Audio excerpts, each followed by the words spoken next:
राधे राधे दोस्तों, आपका हार्दिक स्वागत है हमारे भक्ति प्रेम रस चैनल पर। जय शिव शंकर। हिंदू धर्म में उपवास और व्रत का विशेष महत्व है। हर महीने आने वाला प्रदोष व्रत भी इन्हीं में से एक है, जिसे भगवान शिव और उनकी कृपा प्राप्ति के लिए रखा जाता है। यह व्रत त्रयोदशी तिथि को पड़ता है और महीने में 2 बार आता है, एक बार कृष्ण पक्ष में और दूसरी बार शुक्ल पक्ष में। जब त्रयोदशी शनिवार को पड़ती है तो यह व्रत शनि प्रदोष कहलाता है और इसका विशेष फल प्राप्त होता है। इस व्रत से भगवान शिव प्रसन्न होते हैं और साथ ही शनिदेव का अशुभ प्रभाव भी शांत हो जाता है। अश्विनी माह के शुक्ल पक्ष की त्रयोदशी तिथि इस वर्ष 4 अक्टूबर शनिवार को पड़ रही है। इस दिन प्रदोष व्रत रखना बेहद शुभ है। त्रयोदशी तिथि के प्रारंभ 4 अक्टूबर शाम 5:09 पर होगा और त्रयोदशी की समाप्ति होगी 5 अक्टूबर दोपहर 3:03 पर।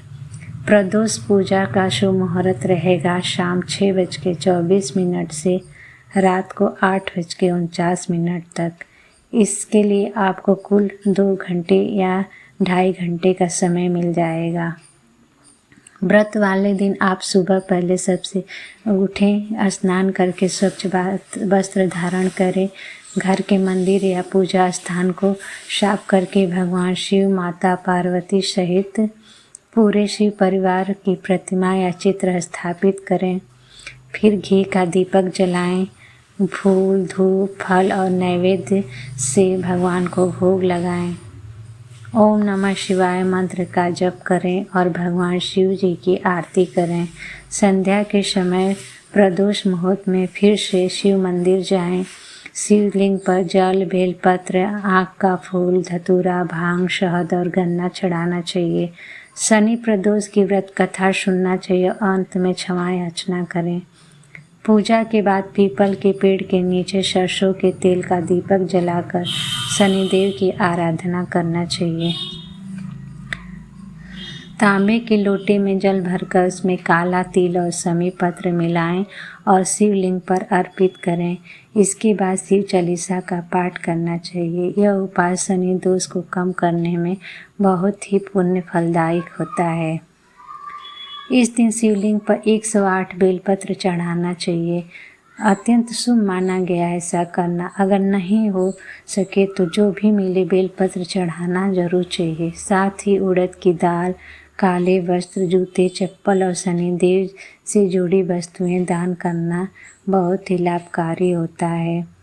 शनि प्रदोष के दिन शनिदेव की पूजा भी करनी चाहिए। शनि प्रदोष के दिन हनुमान चालीसा का पाठ करना शुभ माना गया है। हनुमान जी के आराधना से शनि दोष और नकारात्मक प्रभाव कम होते हैं। प्रदोष व्रत रखने से भगवान शिव की विशेष कृपा प्राप्त होती है। यह व्रत करने से मानसिक शांति, पारिवारिक सुख और आर्थिक उन्नति मिलती है। विशेष रूप से शनि दोष, साढ़े साती या ढैया से जो लोग पीड़ित हैं उनको यह व्रत करना अवश्य चाहिए। यह कहा जाता है कि इस दिन की गई पूजा में से जीवन में आने वाली सब बाधाएं दूर होती हैं और सब कार्यों में व्यक्ति को सफलता मिलती है। पुराणों के अनुसार प्रदोष काल में की गई पूजा से शिव जी तुरंत प्रसन्न होते हैं। एक कथा के अनुसार समुद्र मंथन के समय जब विष निकला तो भगवान शिव ने प्रदोष काल में ही उसे ग्रहण कर संसार की रक्षा की थी। तभी से इस समय उनकी विशेष पूजा का महत्व बढ़ गया है। इसी तरह शनि प्रदोष व्रत की मान्यता है कि इसे करने से जो लोग व्रत करते हैं शनि ग्रह के दुष्प्रभाव से मुक्ति मिलती है और जीवन में सुख समृद्धि आती है। व्रत वाले दिन सात्विक भोजन करना चाहिए और अनावश्यक क्रोध या नकारात्मक विचारों से बचना चाहिए। शाम को प्रदोष मुहूर्त में शिव मंदिर जाकर विशेष पूजन अर्चन करना चाहिए। व्रत कथा सुनना चाहिए। ओम नमः शिवाय का दिन भर जप करना चाहिए। दान और सेवा के कार्य अवश्य करें। इस दिन व्रत रखने और पूजन करने से शनि दोष का निवारण होता है और सभी मनोकामनाएं पूरी भी होती हैं और जीवन में संतुलन और स्थिरता भी आती है। अगर आप शनि की 7.5 या ढैया से गुजर रहे हैं तो जीवन में आने वाली बाधाएं लगातार आ रही हैं, तो इस व्रत को श्रद्धा और नियम पूर्वक से जो व्यक्ति कर लेता है उसको निश्चित ही लाभ होता है। सुनते हैं शनि प्रदोष व्रत कथा। गर्गाचार्य ने कहा, हे महामते, आपने शिव शंकर प्रसन्नता हेतु समस्त प्रदोष व्रतों का वर्णन किया है। अब हम शनि प्रदोष विधि सुनने की इच्छा रखते हैं, सो कृपा करके सुनाइए। तब सूत जी बोले, हे ऋषि, निश्चयात्मक रूप से आपका शिव पार्वती के चरणों में अत्यंत प्रेम है। मैं आपको शनि त्रयोदशी व्रत की विधि बतलाता हूँ, सो ध्यान से सुने। पुरातन कथा है कि एक निर्धन ब्राह्मण की स्त्री दरिद्रता से दुखी हो सांडिल्य ऋषि के पास जाकर बोली, हे महामुनि, मैं अत्यंत दुखी हूँ, दुख निवारण का उपाय बतलाइए। मेरे दोनों पुत्र आपकी शरण में हैं। मेरे ज्येष्ठ पुत्र का नाम धर्म है, जो कि एक राजपुत्र है, और लघु पुत्र का नाम शुचिव्रत है। अतः हम दरिद्री हैं, आप ही हमारा उद्धार कर सकते हैं। इतनी बात सुनकर ऋषि ने शिव प्रदोष व्रत करने को कहा। तीनों प्राणी प्रदोष व्रत करने लगे। कुछ समय पश्चात प्रदोष व्रत आया। तब तीनों ने व्रत का संकल्प लिया। छोटा लड़का, जिसका नाम शुचिव्रत था, एक तालाब पर स्नान करने को गया तो उसे मार्ग में स्वर्ण कलश धन से भरपूर मिला। उसको लेकर वह घर आया। प्रसन्न हो माता ने कहा कि माँ, यह धन मार्ग से प्राप्त हुआ है। माता ने धन देखकर शिव महिमा का वर्णन किया।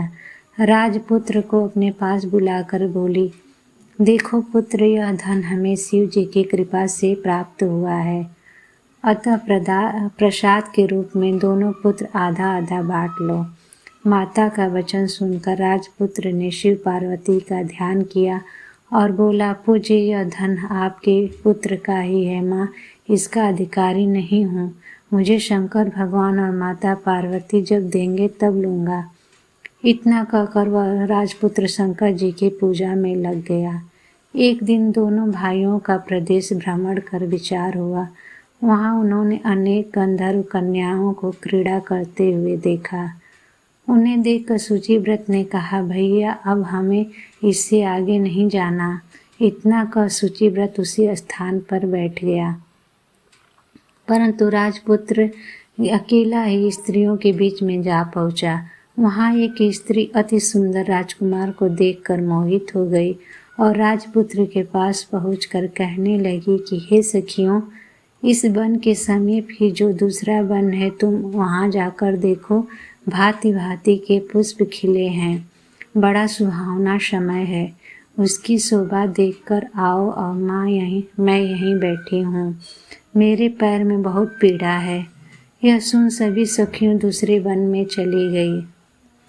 वह अकेली सुंदर राजकुमार की ओर देखती रही। इधर राजकुमार भी कामुक दृष्टि से निहारने लगा। युवती बोली, आप कहाँ रहते हैं? वन में कैसे पधारे? किस राजा के पुत्र हैं? क्या नाम है? राजकुमार बोला, मैं विदर्भ नरेश का पुत्र हूँ। आप अपना परिचय दीजिए। युवती बोली, मैं विद्रविक नाम गंधर्व की पुत्री हूँ। मेरा नाम अंशुमती है। मैंने आपके मन की स्थिति को जान लिया है। आप मुझ पर मोहित हैं। विधाता ने हमारा तुम्हारा संयोग मिलाया है। युवती ने मोतियों का हार राजकुमार के गले में डाल दिया। राजकुमार हार को स्वीकार करते हुए बोला, हे भद्रे, मैं आपका प्रेमोपहार स्वीकार कर लिया, लेकिन मैं निर्धन हूँ। राजकुमार के इन वचनों को सुनकर गंधर्व कन्या बोली कि मैं जैसा कह चुकी हूँ ऐसा ही करूँगी। अब आप अपने घर को जाएं। इतना कहकर वह गंधर्व कन्या सखियों से जा मिली। घर जाकर राजकुमार ने शुचिव्रत को सारा वृत्तांत कर सुनाया। जब तीसरा दिन आया, वह राजकुमार शुचिव्रत को लेकर उसी वन में पहुंचा। वहीं गंधर्व राज अपनी कन्या को लेकर आ पहुंचा। दोनों राजकुमारों को देख आसन देकर कहा, मैं कैलाश पर गया था। वहाँ शंकर जी ने मुझसे कहा है कि धर्मगुप्त नाम का राजपुत्र है जो इस समय राज्य विहीन निर्धन है। मेरा परम भक्त है। हे गंधर्व राज, तुम उसकी सहायता करो। मैं महादेव की आज्ञा से इस कन्या को आपके पास लाया हूँ। आपका इसका निर्वाह करेंगे। मैं आपकी सहायता कर आपको राजगद्दी पर बैठा दूंगा। इस प्रकार गंधर्व राज ने कन्या का विधिवत विवाह कर दिया। विशेष धन और सुंदर गंधर्व कन्या को पाकर राजपुत्र अति प्रसन्न हुआ। भगवत कृपा से वह समयोपरांत अपने शत्रुओं को दमन करके राज्य का सुख भोगने लगा। करते हैं शिव जी का चालीसा पाठ और आरती। जय गणेश गिरजा सुवन मंगल मूल सुजान, कहत अयोध्या दास तुम देहु अभय वरदान। जय गिरजापति दीन दयाला, सदा करत संतन प्रतिपाला। भाल चंद्रमा सोहत नीके, कानन कुंडल नाग फनीके। अंग गौर शीर गंग बहाए, मुंड माल तन छार लगाए। वस्त्र खाल बाघंबर सोहे, छवि को देख नाग मन मोहे। मैना मातु की हवे दुलारी, वाम अंग सोहत छवि न्यारी। कर त्रिशूल सोहत छवि भारी, करत सदा शत्रुन क्षयकारी। नंदी गणेश सोहे तह कैसे, सागर मध्य कमल है जैसे। कार्तिक श्याम और गरुड़ाओ, या छवि को कही जात न काओ। देवन जब ही जाय पुकारा, तब ही दुख प्रभु आप निवारा। किया उपद्रव तारक भारी, देवन सब मिले तुम्हें जुहारी। तुरत सडानन आप पठायो, लव निमेष महामारी गिरायो। आप जलंधर असुर संहारा, सुयस तुम्हार विदित संसारा। त्रिपुरा सुन सन युद्ध मचाई, सबहि कृपा कर लीन बचाई। किया तबहि भागी रथ भारी, पूर्व प्रतिज्ञा तासु पुरारी। दानिन मह तुम सम कोई नाही, सेवक स्तुति करत सदाहि। भेद नाम महिमा तव गाई, अखत अनादि भेद नहीं पाई। प्रगटि उठति मंथन में ज्वाला, जरत सुरासर भय बिहाला। कीन्ही दया तह करि सहाय, नीलकंठ तब नाम कहाई। पूजन रामचंद्र जब कीन्हा, जीत के लंग विभीषण दीन्हा। सहस कमल में हो रहे धारी, किन्न परीक्षा तब ही पुरारी। एक कमल प्रभु राखव जोई, कमल नयन पूजन च सोई। कठिन भक्ति देखी प्रभु शंकर, भय प्रसन्न दिए इच्छित वर। जय जय जय अनंत विनाशी, करत कृपा सबके घटवासी। दुष्ट सकल मोहि नित सतावे, भ्रमत रहो मोहि चैन न आवे। त्राहि त्राहि मैं नाथ पुकारो, यही अवसर मोहि आन उबारो। लै त्रिशूल शत्रुन को मारो, संकट से मोहि आन उबारो। मात पिता भ्राता सब होई, संकट में पूछत नहीं कोई। स्वामी एक है आस तुम्हारी, आय हरहु मम संकट भारी। धन निर्धन को देत सदाहि, जो कोई जाचे सो फल पाहि। स्तुति के ही विधि करे तुम्हारी, क्षमहु नाथ अब चूक हमारी। शंकर हो संकट के नाशन, मंगल कारण विघ्न विनाशन। योगी यति मुनि ध्यान लगावे, नारद सारद शीस नवावे। नमो नमो जय नमः शिवाय, सुर ब्रह्मादिक पार न पाए। जो यह पाठ करे मन लाई, ता पर होत है शंभु सहाय। ऋणिया जो कोई हो अधिकारी, पाठ करे सो पावन हारी। पुत्रहीन कर इच्छा जोई, निश्चय शिव प्रसाद ते होई। पंडित त्रयोदशी को लाए, ध्यान पूर्वक होम करावे। त्रयोदशी व्रत करे हमेशा, ताके तन नहीं रहे कलेसा। धूप दीप नैवेद्य चढ़ावे, शंकर सन्मुख पाठ सुनावे।